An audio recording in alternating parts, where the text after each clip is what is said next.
परियोजनाओं के लोकार्पण और शिलान्यास के लिए पुणे आना था, लेकिन भारी बारिश के चलते वो कार्यक्रम रद्द करना पड़ा। उसमें मेरा तो नुकसान है ही, क्योंकि पुणे की कण कण में राष्ट्रभक्ति है, पुणे के कण कण में समाज भक्ति है। ऐसे पुणे में आना वो अपने आप में ऊर्जावान बना देता है। तो मेरा तो बड़ा लॉस है कि मैं आज पुणे नहीं आ पा रहा हूं, लेकिन अब टेक्नोलॉजी के माध्यम से आप सभी के दर्शन करने का मुझे सौभाग्य मिला है। आज पुणे की ये धरती भारत की महान विभूतियों की प्रेरणा भूमि, महाराष्ट्र के विकास के नए अध्याय की साक्षी बन रही है। अभी डिस्ट्रिक्ट कोर्ट से स्वारगेट सेक्शन रूट का लोकार्पण हुआ है। इस रूट पर भी अब मेट्रो चलना शुरू हो जाएगी। स्वारगेट कात्रज सेक्शन का आज शिलान्यास भी हुआ है। आज ही हम सबके श्रद्धेय क्रांति ज्योति सावित्रीबाई फुले मेमोरियल की नींव भी रखी गई है। पुणे शहर में ईज ऑफ लिविंग बढ़ाने का हमारा जो सपना है, मुझे खुशी है कि हम उस दिशा में तेज गति से आगे बढ़ रहे हैं। भाइयों बहनों, आज भगवान विट्ठल के आशीर्वाद से उनके भक्तों को भी स्नेह उपहार मिला है। सोलापुर को सीधे एयर कनेक्टिविटी से जोड़ने के लिए एयरपोर्ट को अपग्रेड करने का काम पूरा कर लिया गया है। यहां के टर्मिनल बिल्डिंग की क्षमता बढ़ाई गई है। यात्रियों के लिए नई सुविधाएं तैयार की गई हैं। इससे देश विदेश हर स्तर पर विठोबा के भक्तों को काफी सुविधा होगी। भगवान विट्ठल के दर्शन करने के लिए लोग अब सीधे सोलापुर पहुंच सकेंगे। यहां व्यापार, कारोबार और पर्यटन को भी बढ़ावा मिलेगा। मैं महाराष्ट्र के लोगों को, आप सबको इन सभी विकास कार्यों के लिए बहुत बहुत बधाई देता हूं, शुभकामनाएं देता हूं। साथियों, आज महाराष्ट्र को नए संकल्पों के साथ बड़े लक्ष्यों की जरूरत है। इसके लिए हमें पुणे जैसे हमारे शहरों को प्रगति का, अर्बन डेवलपमेंट का सेंटर बनाना जरूरी है। आज पुणे जिस गति से आगे बढ़ रहा है, यहां जनसंख्या का दबाव भी उतनी ही तेजी से बढ़ रहा है। पुणे की बढ़ती जनसंख्या शहर की स्पीड को कम न करे, बल्कि उसका सामर्थ्य बढ़ाए। इसके लिए हमें अभी से कदम उठाने की जरूरत है। ये तब होगा जब पुणे का पब्लिक ट्रांसपोर्ट आधुनिक होगा। ये तब होगा जब शहर का विस्तार तो हो, लेकिन एक क्षेत्र की दूसरे से कनेक्टिविटी बेहतरीन रहे। आज महायुति की सरकार इसी सोच और अप्रोच के साथ दिन रात काम कर रही है। साथियों, पुणे की आधुनिक जरूरतों को ध्यान में रखते हुए बहुत पहले से काम किए जाने की जरूरत थी। पुणे में मेट्रो जैसा एडवांस ट्रांसपोर्ट सिस्टम बहुत पहले आ जाना चाहिए था, लेकिन दुर्भाग्य से बीते दशकों में हमारे देश के शहरी विकास में प्लानिंग और विजन दोनों का अभाव रहा। अगर कोई योजना चर्चा में आती भी थी तो उसकी फाइल ही कई कई वर्षों तक अटकी रहती थी। अगर कोई योजना बन भी गई तो भी एक एक प्रोजेक्ट कई कई दशकों तक लटका रहता था। उस पुराने वर्क कल्चर का बहुत बड़ा नुकसान हमारे देश को, महाराष्ट्र को और पुणे को भी हुआ। आप याद करिए, पुणे में मेट्रो बनाने की बात सबसे पहले 2008 में शुरू हुई थी, लेकिन 2016 में इसकी आधारशिला तब रखी गई जब हमारी सरकार ने अड़चनों को हटाकर तेजी से निर्णय लेना शुरू किया। और आज देखिए, आज पुणे मेट्रो रफ्तार भी बढ़ रही है और उसका विस्तार भी हो रहा है। आज भी एक और हमने पुराने काम का लोकार्पण किया है, तो साथ ही स्वार गेट से कात्रज लाइन का शिलान्यास भी किया है। इसी साल मार्च में मैंने रूबी हॉल क्लिनिक से रामवाड़ी तक मेट्रो सेवा का लोकार्पण भी किया था। 2016 से अब तक इन 7-8 वर्षों में पुणे मेट्रो का ये विस्तार, इतने रूट्स पर काम की ये प्रगति और नए शिलान्यास, अगर पुरानी सोच और कार्य पद्धति होती तो इनमें से कोई भी काम पूरे नहीं हो पाते। पिछली सरकार तो 8 साल में मेट्रो का एक पिलर भी खड़ा नहीं कर पाई थी, जबकि हमारी सरकार ने पुणे में मेट्रो का आधुनिक नेटवर्क तैयार कर दिया है। साथियों, राज्य की प्रगति के लिए विकास को प्राथमिकता देने वाली सरकार की निरंतरता जरूरी होती है। जब जब इसमें रुकावट आती है तो महाराष्ट्र को बड़ा नुकसान उठाना पड़ता है। आप देखिए, मेट्रो से जुड़े प्रोजेक्ट हो, मुंबई अहमदाबाद बुलेट ट्रेन हो, या किसानों के लिए सिंचाई से जुड़े कई महत्वपूर्ण काम हो, डबल इंजन सरकार से पहले महाराष्ट्र के विकास के लिए जरूरी ऐसे कितने ही प्रोजेक्ट्स डिलेड हो गए थे। इसी का एक और उदाहरण है बिडकिन इंडस्ट्रियल एरिया।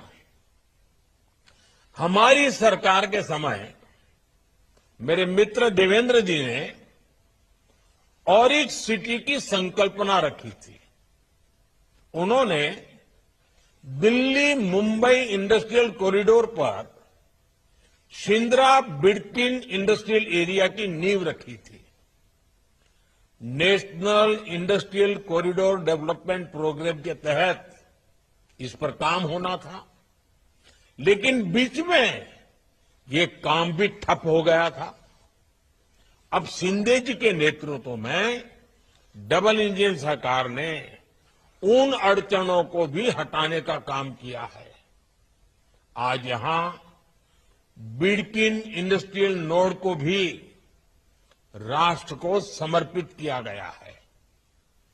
छत्रपति संभाजी नगर में लगभग 8,000 एकड़ में बिडकिन इंडस्ट्रियल एरिया का विस्तार होगा। कई बड़े बड़े उद्योगों के लिए यहां जमीन अलॉट हो गई है। इससे यहां हजारों करोड़ का निवेश आएगा। इससे हजारों युवाओं को रोजगार मिलेगा। निवेश से नौकरी पैदा करने का ये मंत्र आज महाराष्ट्र में युवाओं की बड़ी ताकत बन रहा है। विकसित भारत के शिखर पर पहुंचने के लिए हमें कई पड़ाव पार करने हैं। भारत आधुनिक हो, भारत का मॉडर्नाइजेशन भी हो, लेकिन हमारे मूलभूत मूल्यों के आधार पर हो। भारत विकसित भी हो, विकास भी करे और विरासत को भी गर्व के साथ लेकर आगे बढ़े। भारत का इंफ्रास्ट्रक्चर आधुनिक हो और ये भारत की आवश्यकताओं और भारत की प्राथमिकताओं के आधार पर हो। भारत का समाज एक मन, एक लक्ष्य के साथ तेज गति से आगे बढ़े। इन सारी बातों को ध्यान में रखकर हमें आगे चलना ही है। महाराष्ट्र के लिए भी जितना जरूरी फ्यूचर रेडी इंफ्रास्ट्रक्चर है, उतना ही जरूरी है कि विकास का लाभ हर वर्ग तक पहुंचे। ये तब होगा जब देश के विकास में हर वर्ग, हर समाज की भागीदारी होगी।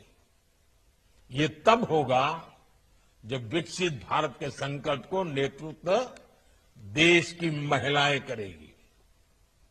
समाज में बदलाव की जिम्मेदारी जब महिलाएं उठाती हैं तो क्या कुछ हो सकता है।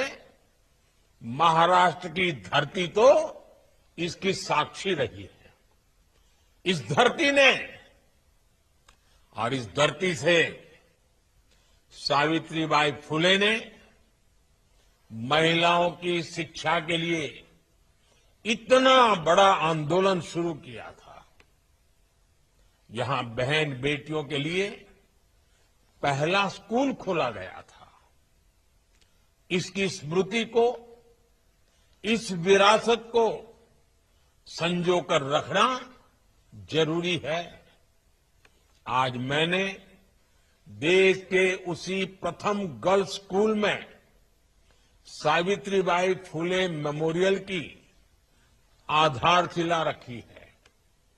मुझे खुशी है कि इस मेमोरियल में एक स्किल डेवलपमेंट सेंटर, लाइब्रेरी और दूसरी जरूरी सुविधाओं का निर्माण भी किया जा रहा है।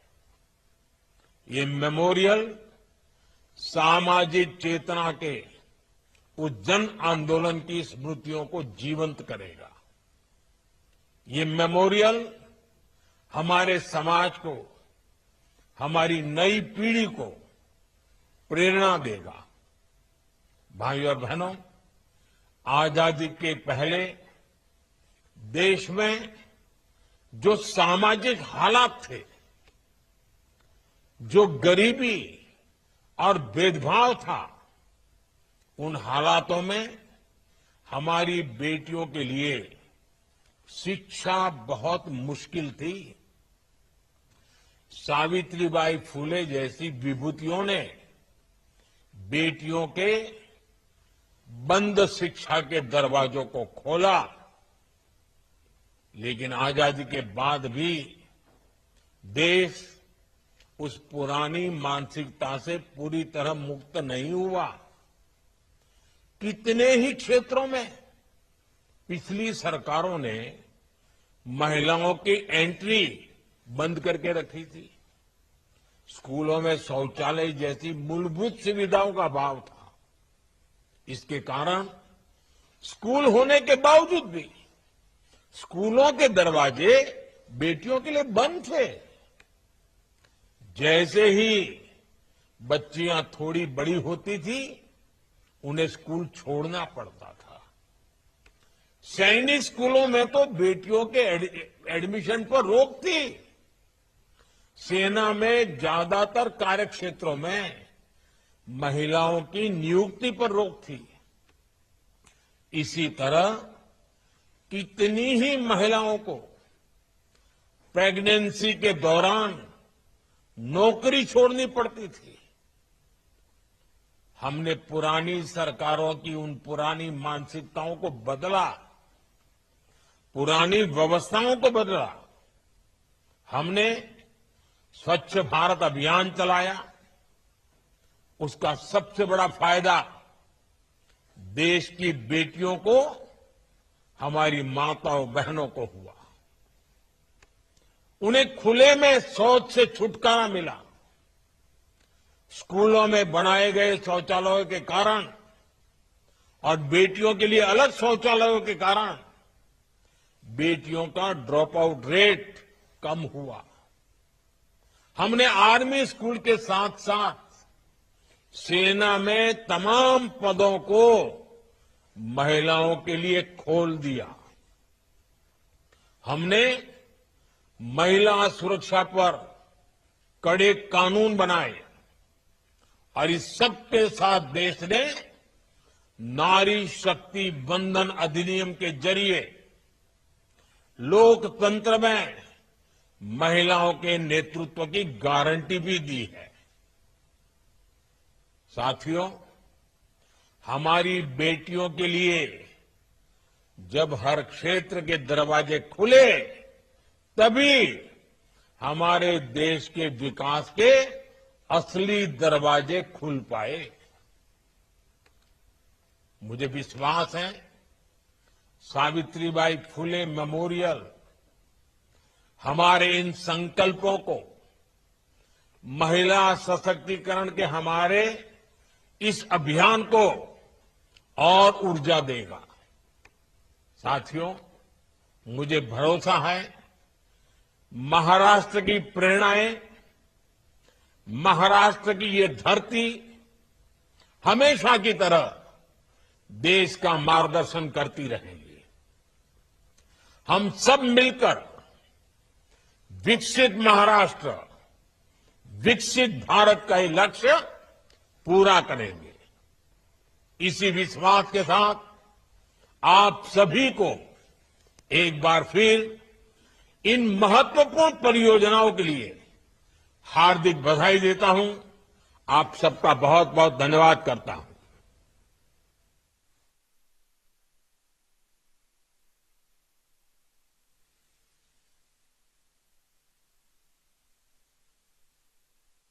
Hello hello. माननीय प्रधानमंत्री जी से अनुरोध है कि वे हरी झंडी दिखाकर स्वारगेट से जिला कोर्ट तक की मेट्रो का शुभारंभ करें।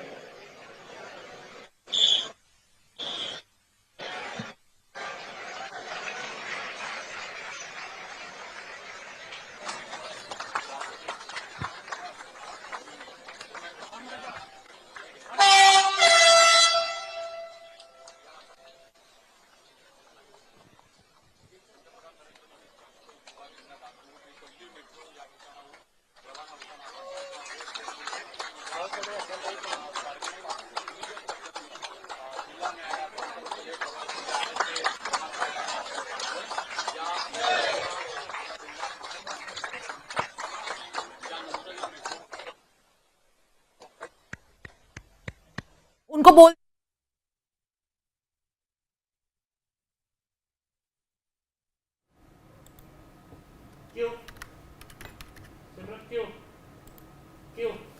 All right